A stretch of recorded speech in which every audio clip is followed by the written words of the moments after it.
Hello students, Jakhar school Titiyari Ajmer में आपका स्वागत है। आज कक्षा 4 के लिए मैं हिंदी के पाठ प्रथम प्रेम हमारा धर्म बने को आपके सामने समझाऊंगी। भले आए संकट गहरे, बैठा दे हम इन पर पहरे, पर हम पथ से डिगे नहीं, बड़े अनवरत रुके नहीं। भले आए संकट गहरे, यहाँ कवि कहना चाहे कि हमारे जीवन में नित्य नए संकट आते हैं। किसी का भी जीवन ऐसा नहीं है कि उसके जीवन में संकट नहीं आए या उसके जीवन में संकटों की कमी हो। तो कवि यहाँ कहना चाहे अपनी कविता के माध्यम से यहाँ कहना चाहता है कि भले आए संकट गहरे, जो हमारा मनुष्य जीवन है उसमें कितने भी संकट आए, बैठा दे हम इन पर पहरे, हमें इन पर पहरे बैठा दे, हम इन पर पहरे बैठा देंगे, पर हम पथ से डिगे नहीं। पथ मतलब क्या होता है? मार्ग होता है, रास्ता होता है। जिस पथ पर हम आगे बढ़ रहे हैं निरंतर, बड़े अनवरत रुके नहीं, उस पथ पर हमें आगे लगातार बढ़ते रहना चाहिए। उस पथ से हमें मुसीबतों को देखकर उस पथ से पीछे नहीं हटना है। कवि यहाँ कहना चाहता है भले ही तुम्हारे जीवन में कितनी भी मुसीबत हो, लेकिन तुम्हें अपने रास्ते, अपने पथ, अपनी राह से कभी नहीं डिगना चाहिए और लगातार उस पर आगे बढ़ता रहना चाहिए मुसीबतों का सामना करते हुए। प्रेम हमारा धर्म बने, सेवा सच्चा कर्म बने, हमें ना हो डर शत्रु का, उसका भी कुछ भला करे।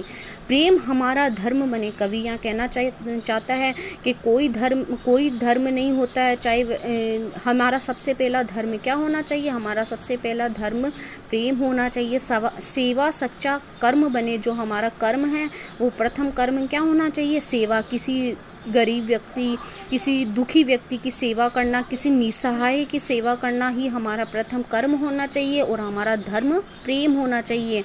हमें ना हो डर शत्रु का, उसका भी कुछ भला करें। हमें अपने शत्रु का डर नहीं है, हम उसका भी कुछ भला करें। हमें अपने शत्रु का भी से ना डरते हुए उसका भी कुछ भला करने के बारे में सोचना चाहिए। प्रथम अपना प्रेम धर्म होना चाहिए, फिर अपना कर्म सेवा होना चाहिए।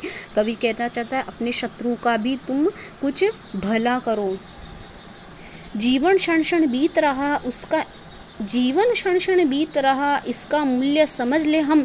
कवि यहाँ कहना चाहता है जो हमारा जीवन है ये प्रत्येक क्षण बीतता जा रहा है, प्रत्येक इसका क्षण जो चला गया वो कभी वापस लौट कर नहीं आएगा। इसका मूल्य समझ ले, हमें इसका मूल्य, इसका तात्पर्य समझ लेना चाहिए, इसकी कीमत समझ लेनी चाहिए।